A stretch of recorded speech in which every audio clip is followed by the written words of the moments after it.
கர்த்தருடைய பரிசுத்த நாமம் மகிமைப்படுவதாக. 11/10/2025 சனிக்கிழமை. புதிய நாள், புதிய கால வேளைக்காய் கர்த்தரை நன்றியோடு துதிக்கிறேன், ஸ்தோத்திரிக்கிறேன். இந்த நாளுக்கான கர்த்தருடைய வார்த்தை உபாகமம் 4ஆம் அதிகாரம் 31ஆம் வசனம். உன் தேவனாகிய கர்த்தர் இரக்கமுள்ள தேவனாயிருக்கிறபடியால் அவர் உன்னை கைவிட மாட்டார். For the Lord your God is a merciful God. He will not abandon you. கர்த்தருக்கு ஸ்தோத்திரம் உண்டாகட்டும். நம்முடைய ஆண்டவர் கைவிடாத தேவன். மனிதர்கள், உறவுகள், நண்பர்கள் எல்லாரும் கைவிட்டாலும் கைவிடாதவர் நம்முடைய ஆண்டவர் நம்மோடு கூட இருக்கிறார். கைவிடாத தேவனை குறித்து ஒரு சில நிமிடங்கள் தேவனுடைய வார்த்தைகளை தியானித்து இந்த நாளையும் நம்மையும் கர்த்தருடைய கரத்தில் ஒப்பு கொடுப்போம். கர்த்தருடைய பரிசுத்த நாமம் மகிமைப்படுவதாக. இந்த ஆசீர்வதிக்கப்பட்ட புதிய நாளிலே ஆண்டவர் நம்மேல் காண்பிக்கிற அவருடைய இரக்கத்தினாலே இன்றைக்கு நம்மை கைவிடாதபடி நடத்துவதற்கு கர்த்தர் சுத்தமுடையவராய் இருக்கிறபடியால் கர்த்தரை நன்றியோடு துதிப்போம், ஸ்தோத்திரிப்போம். உபாகமம் 31ஆம் அதிகாரம் 6 வசனமும் 8ஆம் வசனத்தையும் வாசிக்கும் பொழுது, நீங்கள் பலம் கொண்டு திடம் மனதாயிருங்கள், அவர்களுக்கு பயப்படவும் திகைக்கவும் வேண்டாம். உன் தேவனாகிய கர்த்தர் தாமே உன்னோடு கூட வருகிறார். அவர் உன்னை விட்டு விலகுவதுமில்லை, உன்னை கைவிடுவதுமில்லை. Be strong and courageous. Do not be afraid and terrified because of them. For the Lord your God goes with you. He will never leave you nor forsake you.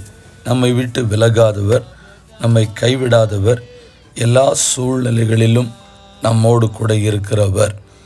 நான் சொன்னேன், இந்த வார்த்தைகளை சொல்லும் பொழுது மனிதர்கள் கைவிடுவார்கள், உறவுகள் கைவிடுவார்கள், நண்பர்கள் கைவிடுவார்கள், நேசித்த நேசம் மறந்து நம்முடைய கரம் பிடித்த மனைவி கைவிடுவார்கள், நேசித்த மனைவி கைவிடுவார்கள், கர்த்தருக்கு ஸ்தோத்திரம், நேசித்த புருஷன் கைவிடுவார்கள், வாழ்வேன் உனக்காக வாழ்க்கை கொடுப்பேன் என்று சொன்ன புருஷன் கைவிடுவார், பெற்றெடுத்த பிள்ளைகள் கைவிடுவார்கள்.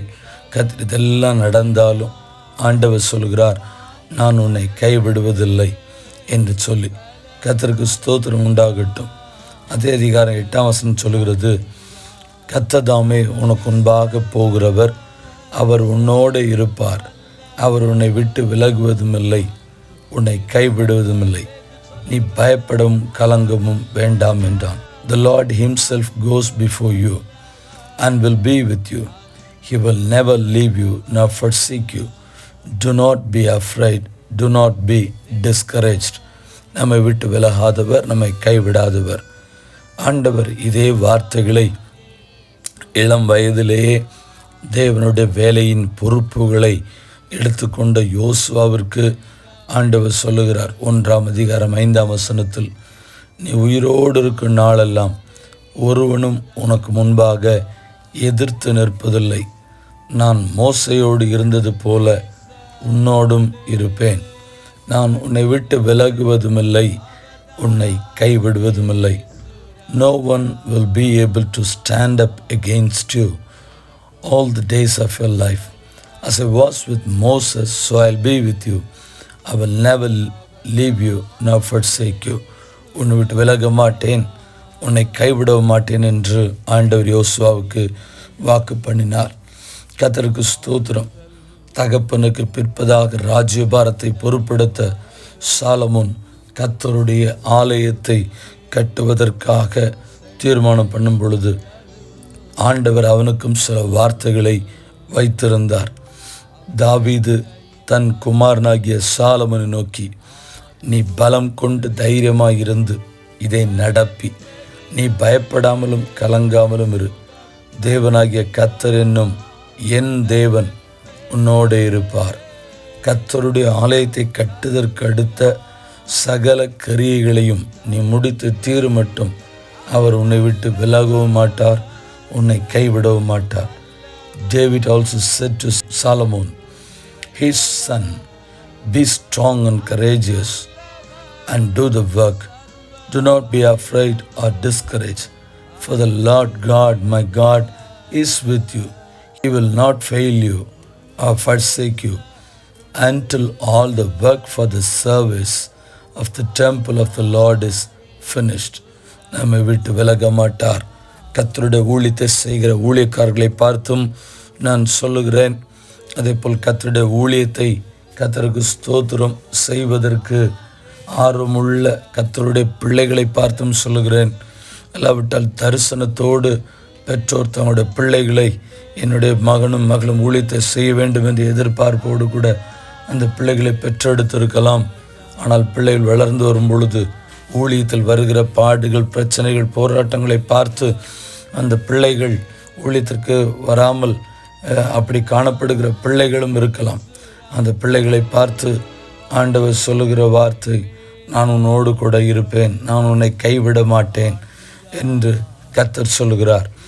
எபிரேயர் 13ஆம் அதிகாரம் 5ஆம் வசனத்தில் அங்கே ஒரு வார்த்தை சொல்லப்பட்டிருக்கிறதை சொல்லி கர்த்தருக்கு ஸ்தோத்திரம் நான் தொடர்ந்து ஜெபிக்க போகிறோம். நீங்கள் பண ஆசை இல்லாதவர்களாய் நடந்து உங்களுக்கு இருக்கிறவைகள் போதும் என்று எண்ணுங்கள். நான் உன்னை விட்டு விலகுவதுமில்லை, உன்னை கைவிடுவதுமில்லை என்று ஆண்டவர் சொல்லியிருக்கிறார். Keep your lives free from the love of money and be content with what you have, because God has said, never will I leave you, never will I forsake you. ஒருவேளை பணம் நமக்கு தேவைதான், பணம் தான் வாழ்க்கையாகிவிட முடியாது. பணம் நமக்கு எல்லாவற்றுக்கும் உதவும் என்று தான் வேதம் சொல்கிறது. பணம் இல்லாவிட்டால் ஆண்டவர் நம்மை கைவிட்டு விட்டார் என்று நாம் சொல்லிவிட முடியாது. அதனால தான் நீங்கள் எப்படிப்பட்டவங்களாக இருக்கக்கூடாது அப்படின்னா, அப்போஸ்தலனாகிய பவுல் எழுதுகிறார், நீங்கள் பண ஆசை இல்லாதவர்களாய் நடந்து உங்களுக்கு இருக்கிறவைகள் போதும் என்று எண்ணுங்கள். அண்ட் அதை சொல்லிட்டு அதோடு முடிக்காமல், நான் உன்னை விட்டு விலகுவதுமில்லை, உன்னை கைவிடுவதுமில்லை என்று சொல்லி கர்த்தருக்கு 1 சாமுவேல் 12:22 கர்த்தர் உங்களை தமக்கு ஜனமாக்கி கொள்ள பிரியமானபடியினால் கர்த்தர் தம்முடைய மகத்துவமான நாமத்து நிமித்தம் தமது ஜனத்தை ஆண்டவர் கைவிட மாட்டார். For the sake of his great name, the Lord will not reject his people, because the Lord has pleased to make you his own. ஆண்டவர் தம்முடைய ஜனத்தை கைவிட மாட்டார்.